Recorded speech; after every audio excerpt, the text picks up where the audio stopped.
Okay. Hindi ka yata masyadong busy ngayon. Hindi ka magde-deliver ng pagkain? Nasa business trip siya eh. Parang bakasyon. Miss Yumi, abuso ka na Bakit? Si Director Cha, baka magutom na naman kasi hindi ka maghahatid ng pagkain. Kawawa naman siya. Paano kung mamahit ang gwapo niyang mukha? Ayoko mangyari yun. Mag-iingat ka sa kanya. Seryoso siya. Hindi ako sigurado kung nagustuhan niyo ang accommodation at pagkain na inihanda namin para sa inyo. Salamat sa effort nyo. Pakisiguro lang na lahat ng kailangan masusupply ng maayos. Sigurado na yon. Huwag kayong mag-alala. Sige, ngayong na-finalize na natin ang usapan, tumigil na muna tayo at kumain na.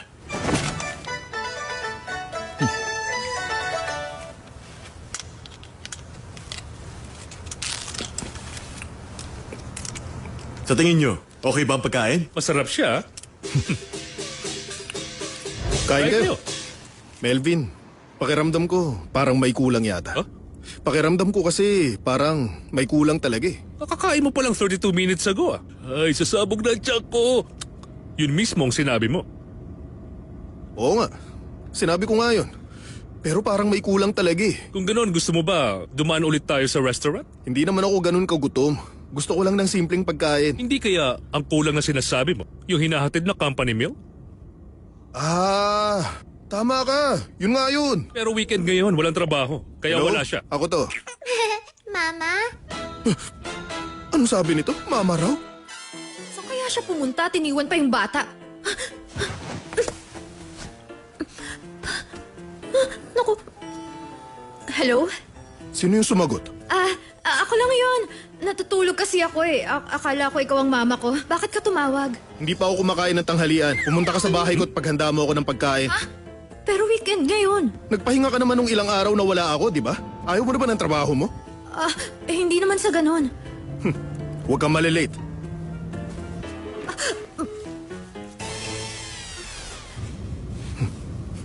Darating ako sa loob ng 2 oras. Pag hindi ka dumating, ituturing kong kapabayaan yon sa trabaho mo.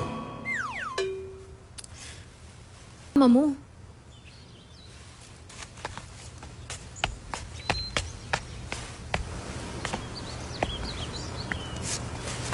Andrew, pakiusap, huwag kang makulit doon, ha? Tahimik ka lang, huwag kang malikot. Dito ka lang sa tabi ko. Naintindihan mo? Opo, ate. Halika na.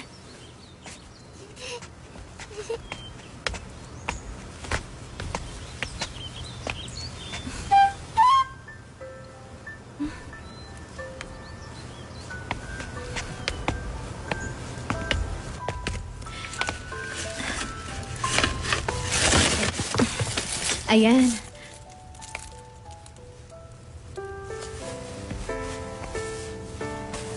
Sa sofa lang siya natutulog. Ang yaman-yaman, walang kama. Hindi naman siya mahirap na prinsipe.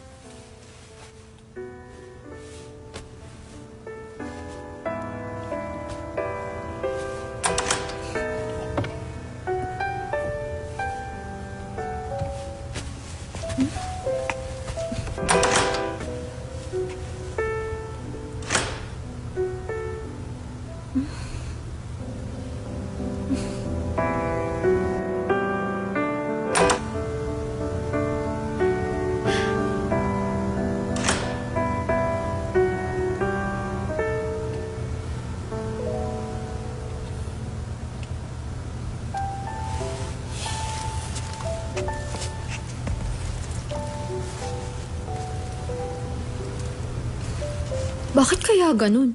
Wala siyang sariling kwarto.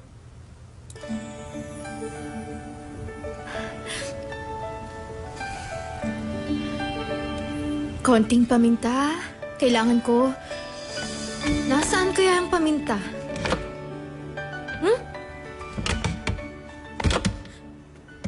Wala. Ba't wala?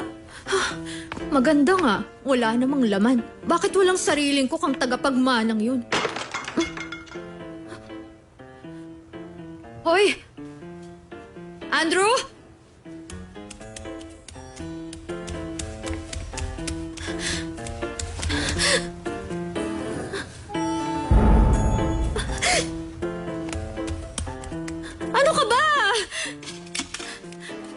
Sinabi ko sa'yo, huwag kang lalayo sa tabi ko. Paano kung nasira rin ang nasa loob nito? Paano babuksan to? Ay, dapat ko bang buksan to? Sing-sing kaya? O baka kwintas? Huwag mo nang pakialaman. Siguradong may pagbibigyan na siya nito.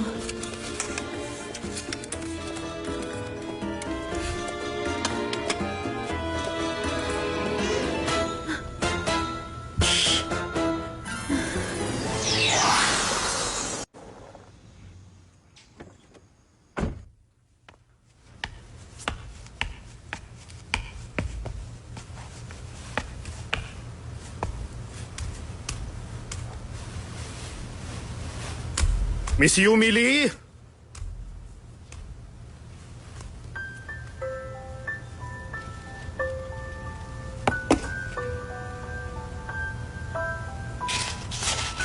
Mission complete. Kailangan ko na po kasing umalis eh. Kain kayong mabuti. Ano ba siya? Isang snail bride?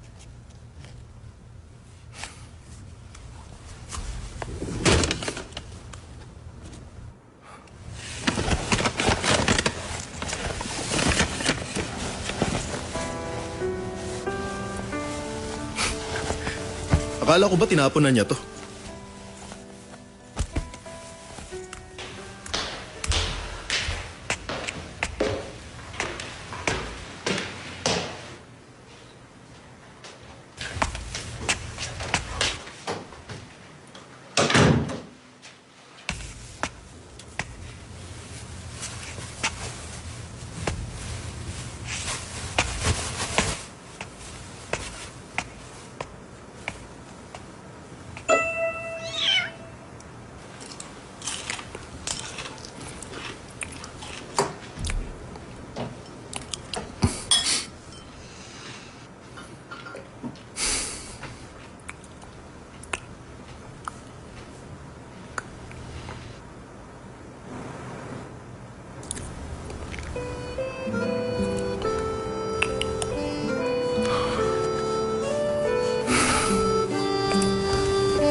Paano kung pabayaran niya sa akin yun? Pag nagtanong siya, wala akong alam. Mukha talagang mamahalin yun. Sa? Kasalanan to ng batang yan eh.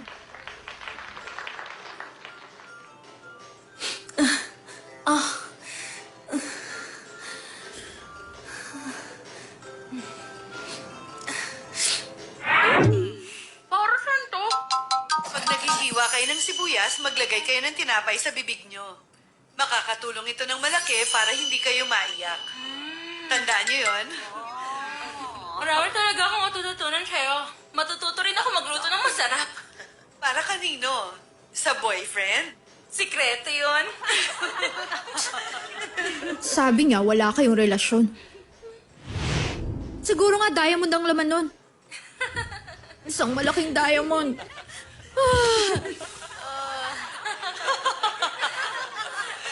Tada! Anis yung speaking kebabs, tapos ko nang maluto.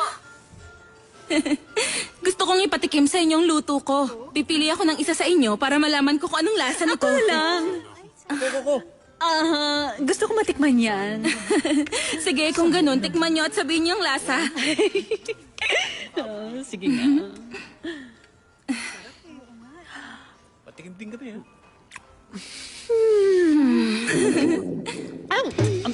Ang alat-alat naman ito, te. Napaalat ba?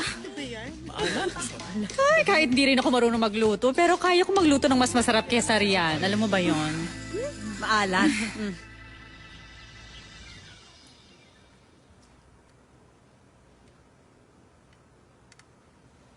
Sobra mo naman yatang pinapagandang tanghalian niya ngayon. Tapos nung isang araw, sinama ka pa niya kumain sa labas. Nagtataka na ako Sa itsura pa lang yan, parang may lihim na motibo ka eh. Wala namang ganyanan. Ginagawa ko lang ng maayos itong trabaho ko. Huwag niyong lagyan ng mali siya. Ano, ayos na ba?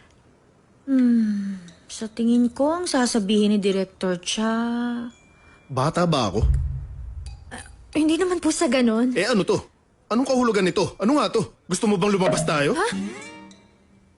Ay, hindi ko maintindihan ang ibig niyong sabihin. Pero yun ang totoo. Natitiyak ko na hindi ka gumagawa ng ganito para sa kahit kanino. Totoo nga yun. Hindi sa walang ibig sabihin yung ginawa kong tanghalian. Ano? Pero may ibang dahilan. Dahil, Simula ngayon, mata, ilong, bibig, at tenga, bawal na ilagay sa kakainin ko. Sinabi ko na sa'yo, mag-focus ka sa trabaho mo at huwag sa paggawa ng ganito. opo. Bakit nagsinungaling ka sa akin?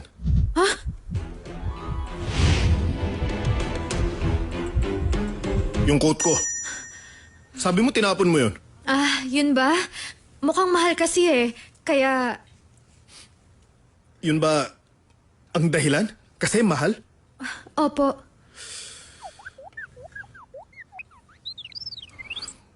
O ano, may sasabihin ka pa ba? Patawarin niyo po ako, sir. Magpasalamat ka, hindi pa kita aalisin sa trabaho mo. Ano? Ano ba sa tingin mo? Yung mga executives pumunta sa cafeteria nang walang binabalak na gawing masama? Kung mali ang pinili mong ipakain nun, siguradong pinatanggal ka na nila. Hindi ko alam ang tungkol doon. Tatanggalin ako? Tanggal ka na? Patay ako! Dapat ba akong maging honest? Mukhang mahal. Patawarin niyo po ako. Mali. Maraming salamat. May ginawa ka bang mali sa akin? Naku, wala po. Ibig kong sabihin, paghuhusayan ko pang paggawa ko ng pagkain mula ngayon. Paghuhusayan ko pa talaga. Umalis ka na.